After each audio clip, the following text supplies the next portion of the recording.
aonde estamos ou não sabemos aonde estamos. E o texto narra a narrativa, né, desta pesca maravilhosa. Né? Eu já preguei em algumas campanhas denominada a pesca maravilhosa, principalmente a pastora Olívia, ela gosta muito de usar esse texto para fazer a campanha da pesca maravilhosa. E o texto vai dizer que esses homens haviam trabalhado a noite inteira. E é interessante que esses pescadores, eles não eram pessoas inexperientes, né, na pesca. Eram homens preparados, que viviam da pesca, que trabalhavam com a pesca e que conheciam aquele local, né, onde eles haviam pescado, como poucas pessoas conheciam ali aquela região. Mas mesmo eles sendo experientes na pesca, mesmo eles conhecendo o lugar, mesmo eles sendo profissional, né, na pescaria, a Bíblia vai relatar que eles fracassaram, né, que eles tiveram uma noite ruim, que eles tiveram uma noite de fracasso. E aqui começa a nossa mensagem, porque às vezes nós temos um momento ruim na nossa vida. Nós temos momentos de perda, nós temos momentos de prejuízo, nós temos momentos de fracasso. E provavelmente o momento mais ruim de uma pessoa é quando ele fracassa, porque quando fracassamos nós não reconhecemos que fracassamos. Para reconhecer que fracassou é muito difícil. Esses dias conversei com o irmão e ele falou para mim assim: esse ano eu já tive algumas perdas. Eu já tive uma perda de mais de 20 mil reais só esse ano. Então assim, mas é muito difícil a pessoa reconhecer que ele teve uma perda de 25 mil reais, ou de 20 mil reais, ou de um carro, ou de uma casa, ou de alguma coisa, se ele não reconhecer que houve um fracasso, que houve um erro, alguma coisa aconteceu. E esses homens aqui, o texto não aponta a causa do fracasso. Por que eles fracassaram?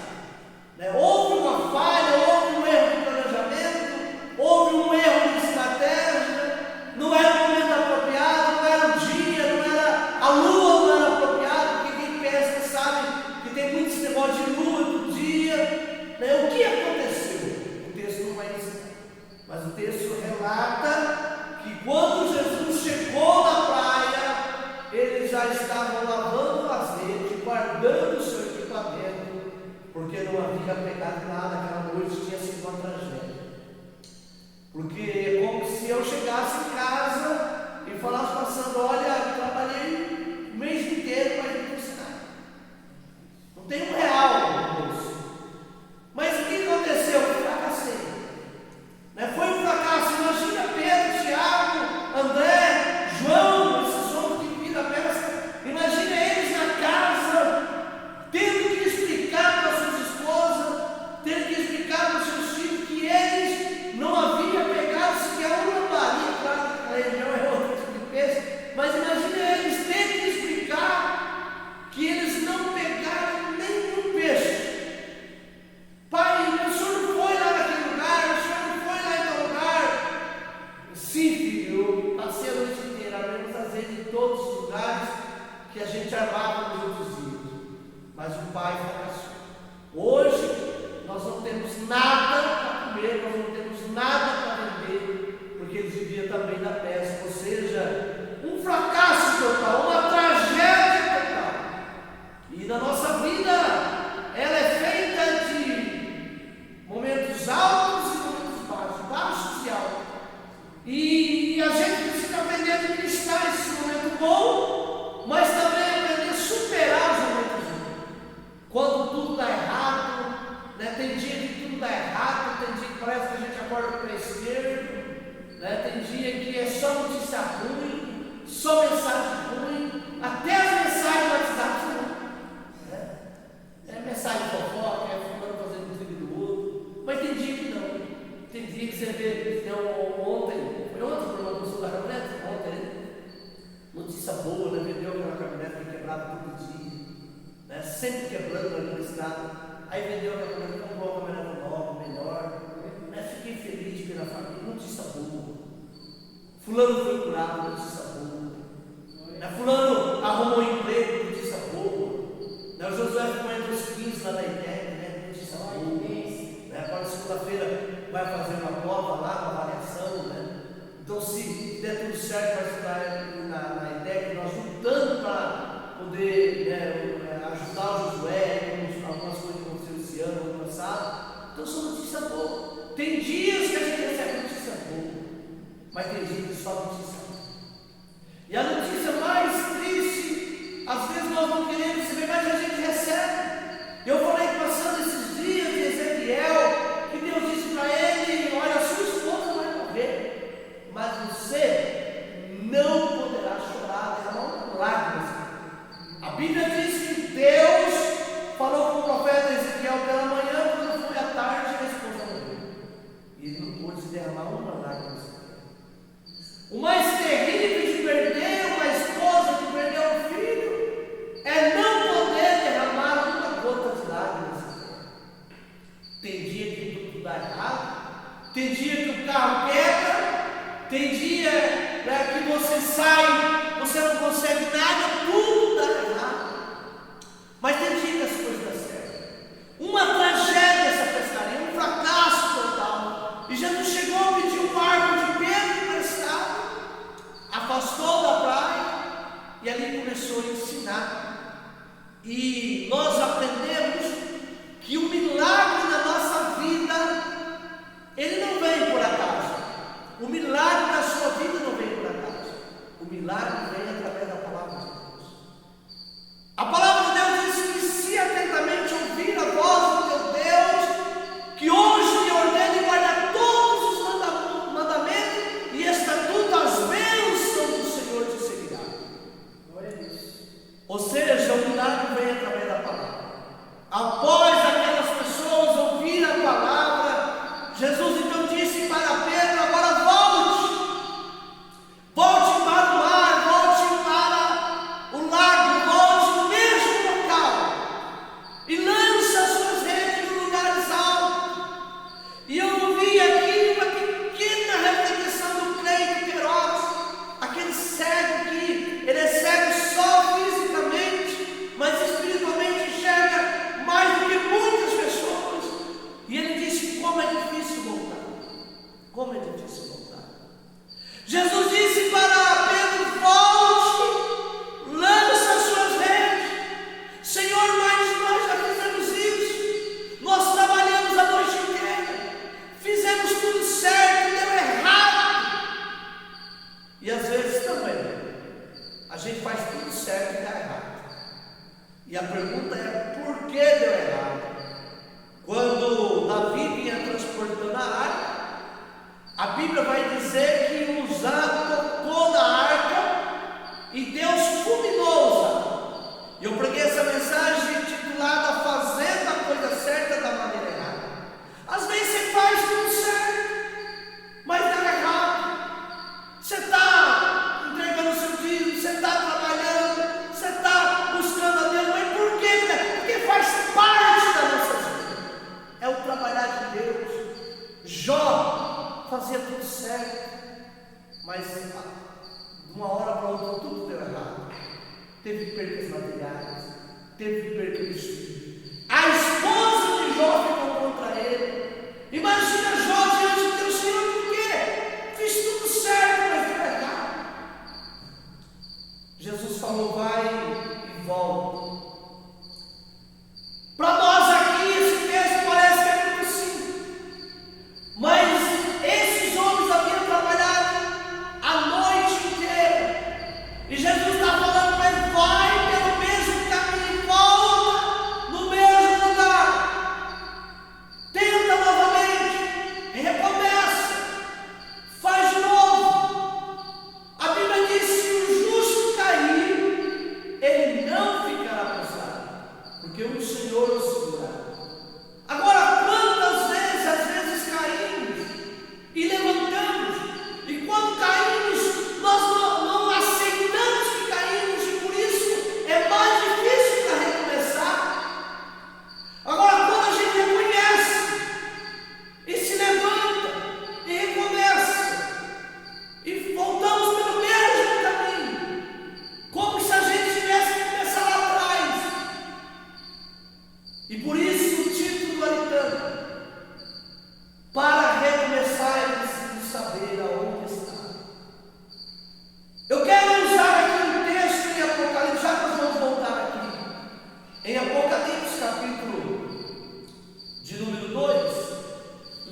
cometeram erros, cometeram falhas, e a maioria desses homens de Deus, inclusive alguns que eu até me espelhava, pessoas que eu copiei mensagem, pessoas que eu repeti mensagem, e essas pessoas hoje estão nas drogas, porque elas não conseguiram se levantar, não reconheceram que errou.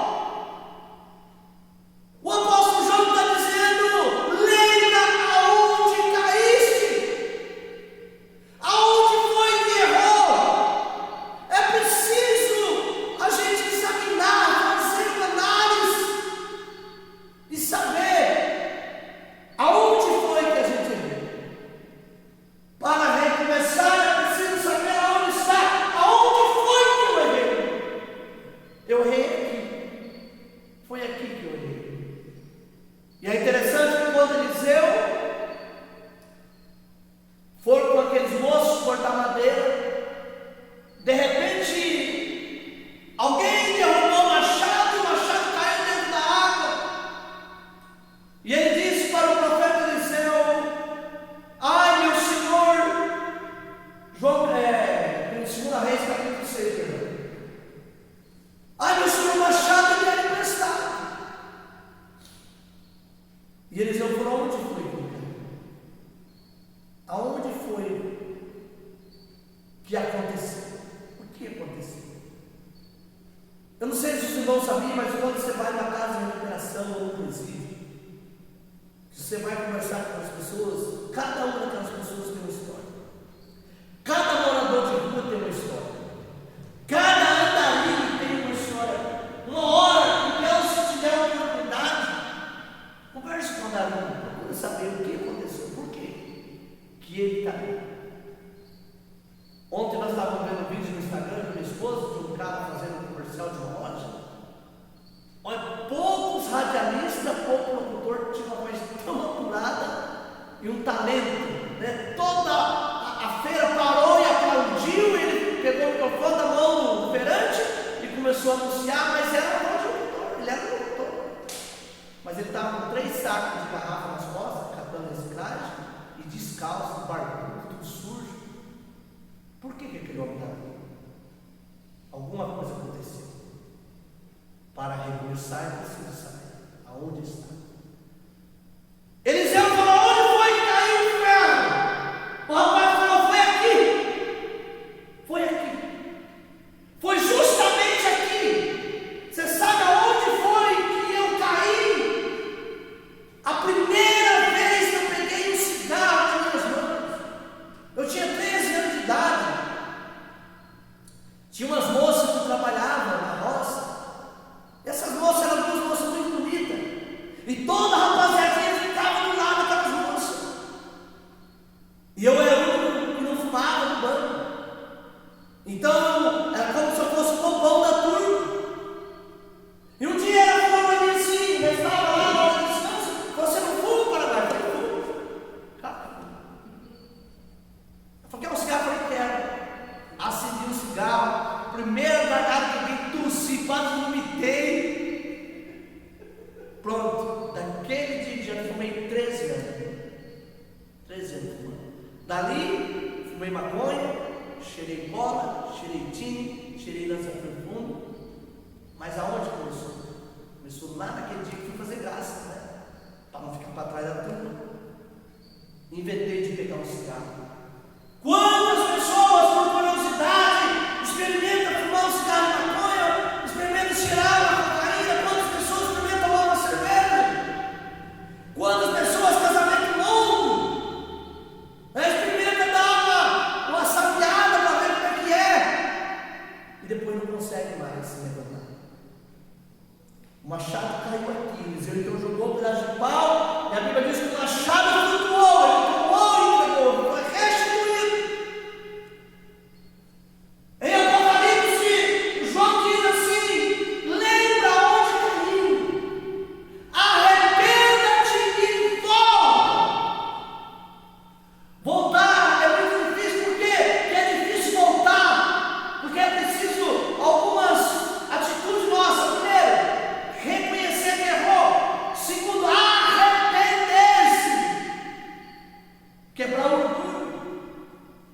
quebrar o eu, o ego. Por que a gente não volta? Porque a gente tem dificuldade de aceitar que está tudo errado. Uma vez eu estava fazendo um serviço, o serviço estava errado. E eu nunca gostei de arrumar serviço. Eu já fui mandado embora de casa, eu nunca gostei de arrumar serviço. De voltar atrás. Mas um dia eu estava fazendo um serviço, e Souza Maria chegou no serviço, aí eu falei para ele, estava todo. Falei, rapaz, fiz assim, isso aqui é errado. Ele falou para mim assim, mas qual é o problema de você manchar o serviço? Ele falou, o problema não é de manchar, o problema é deixar errado. O problema é você ver que está errado e deixar que está errado. Ele falou, eu já perdi 2, 3 dias de serviço, te manchando o serviço e fazendo de novo. Ele falou, então errado não é você errar, porque errado todo mundo vai errar.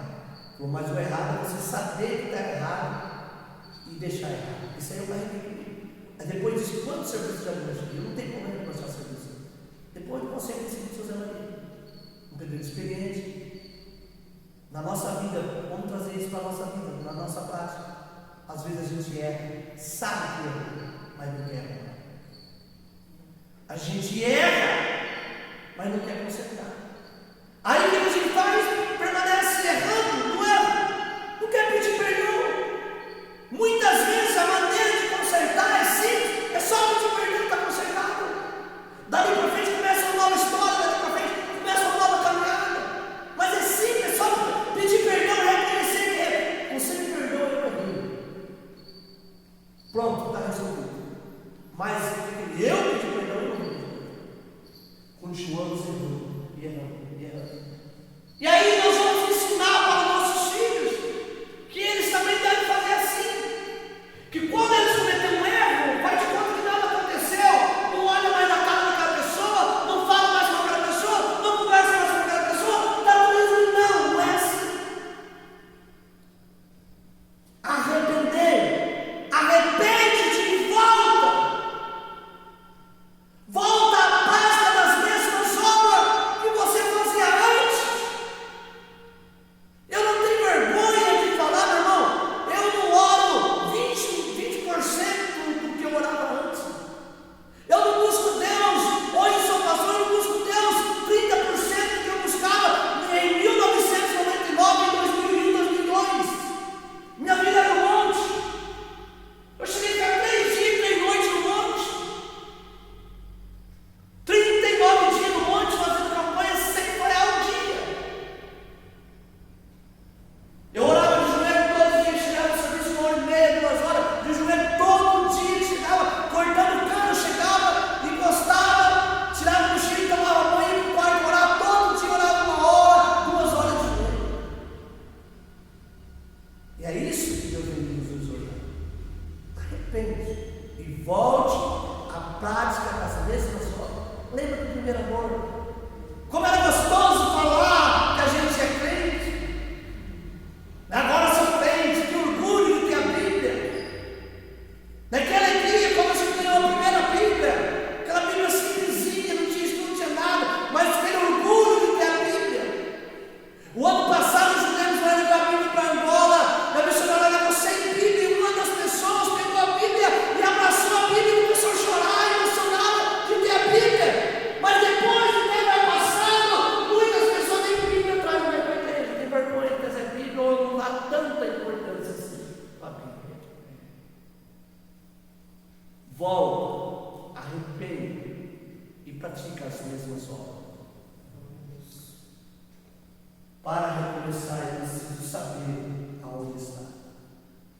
Eu encerro em Lucas capítulo de número 15. O filho saiu da casa do pai. Texto conhecido, Lucas 15, a parábola do filho pródigo. Ele disse para o pai: dá minha parte dos meus bens que me cabe. O pai não discutiu, deixou ele pegar a sua herança, ele saiu de casa e foi embora.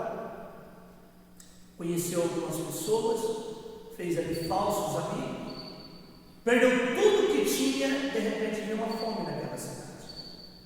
Aquele moço não tinha nada para comer e ninguém lhe dava nada. A Bíblia diz que ele procurou trabalho também, não conseguiu, a não ser que que cuidar de porcos era a pior coisa e é a pior coisa para o judeu. Não só para o judeu, mas também para o povo egípcio. Lá no Egito, quando alguém cuidava de porco, essa pessoa ela era impedida da adoração. Ela não teria contato com as demais pessoas da cidade, você não tinha contato com a sociedade. Ele vivia como se fosse excluído, porque ele estava contaminado, cuidando de porcos. Agora o filho pródigo, ele não só está cuidando de porcos, mas ele deseja comer a comida dos porcos. E quando ele está na lama, quando ele está no chão, quando ele está no fundo do poço, então ele reconhece. E no verso 17 do capítulo 15 está escrito: caindo em si, disse: quantos trabalhadores do meu pai têm pão com almoço, tem fartura, e eu aqui padeço necessidade, e eu aqui passando fome. Levantar-me, presta atenção, vou voltar.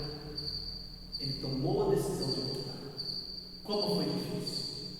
Ele faz um discurso, eu vou dizer dessa maneira para meu pai: eu pequei contra o céu, perante ti eu sou digno de ser chamado seu filho, mas eu quero que o Senhor me receba como um dos seus empregados.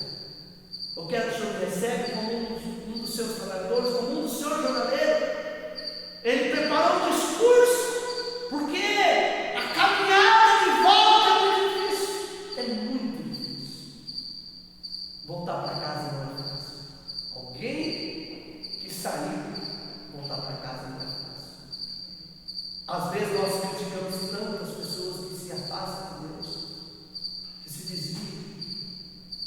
E até ela tem vontade de voltar, mas não tem coragem. Até ela tenta às vezes voltar para casa, mas às vezes no meio do caminho ela desiste. Porque voltar é muito difícil. O filho pródigo, ele fez um sermão para o pai. E eu vou dizer: pai, eu quebrei as suas leis. Eu pequei contra Deus, mas também eu quebrei as suas leis, os seus mandamentos. Eu te desobedeci. Eu fiz tudo errado em relação àquilo que o Senhor me ensinou a vida toda. Mas eu estou voltando. Eu estou voltando. E é interessante que nós erramos e temos dificuldade de reconhecer o erro. Errar não é o pior é não reconhecer que errou, é não aceitar que errou. Quantos filhos de Deus que saíram da casa? Quantos filhos de Deus que se afastaram da casa e não conseguem admitir? Não é o pastor que tirou da igreja, não é o irmão que tirou da igreja, não é um casamento que deu errado que tirou da igreja, mas as atitudes dele o afastou de Deus. E ele precisa se arrepender, ele precisa reconhecer. O filho pródigo admitiu que errou. E quando ele admite que erra, ali começa o processo do milagre. É interessante que ele reconheceu que errou e ele ficou preocupado da maneira como o pai o iria receber. E quando o pai viu o filho vindo ao longe, a Bíblia diz que o pai foi ao encontro, o abraçou e o beijou. E colocou um anel no dedo, veste nova e sandália nos pés. E mandou matar o bezerro cevado.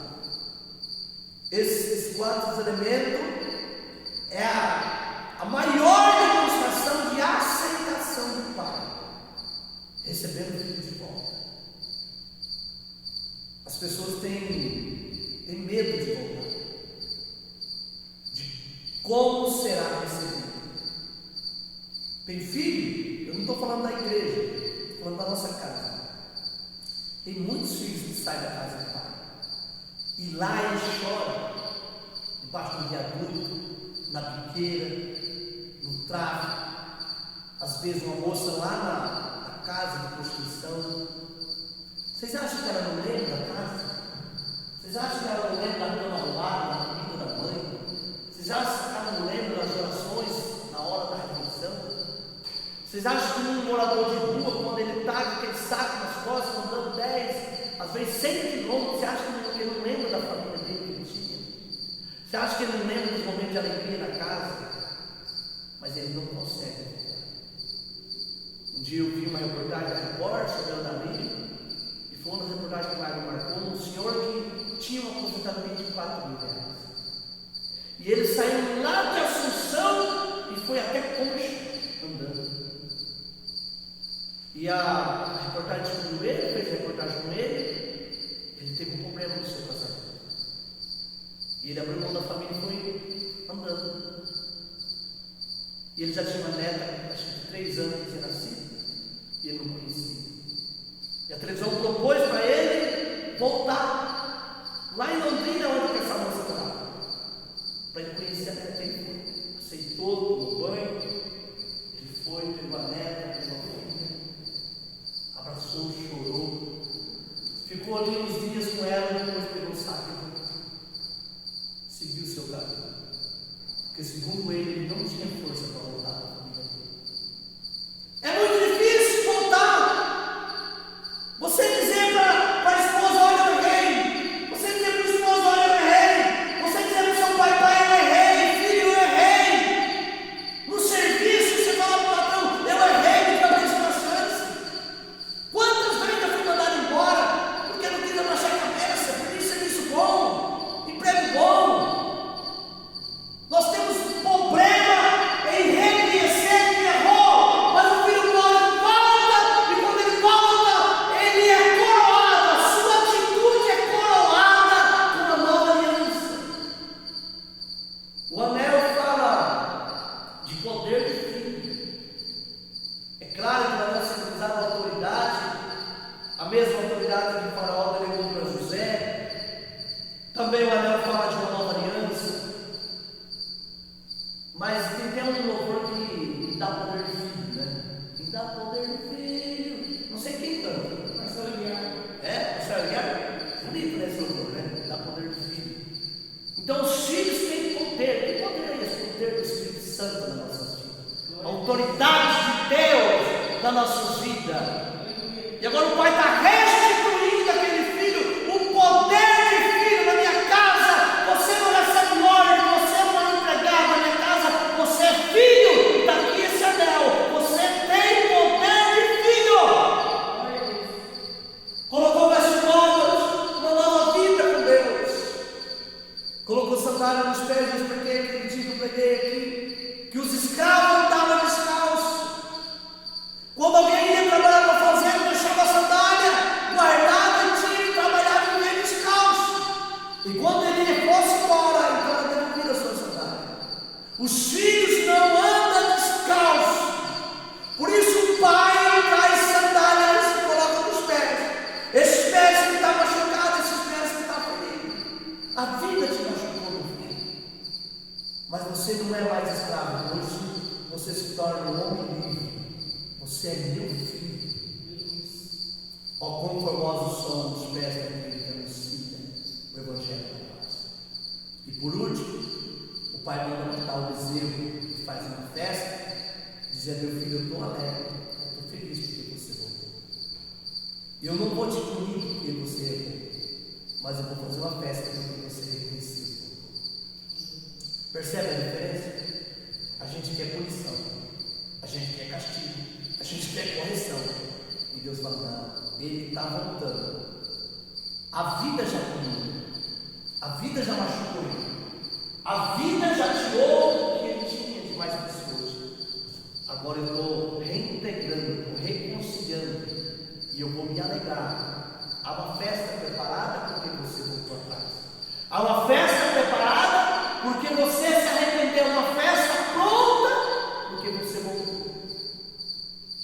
Vale a pena a gente se reconhecer e voltar e dar uma nova oportunidade ao Senhor. Que Deus nos abençoe. Esta palavra nessa noite. Lembre-se, para recomeçar é preciso saber aonde está. O filho pródigo acordou. O texto é claro, caindo em si. Ele acordou. Poxa, eu estou aqui comendo comida de porco, e na casa do meu pai aquela bisteca, na casa do meu pai aquele pão cheiroso, aquele pão quente.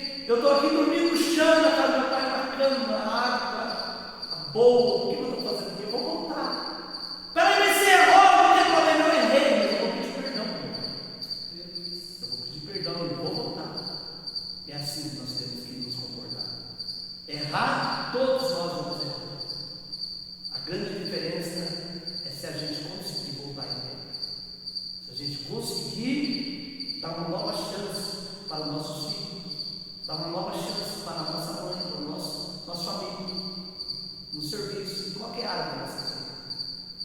As pessoas que têm problema em reconhecer Deus são pessoas que sofrem mais.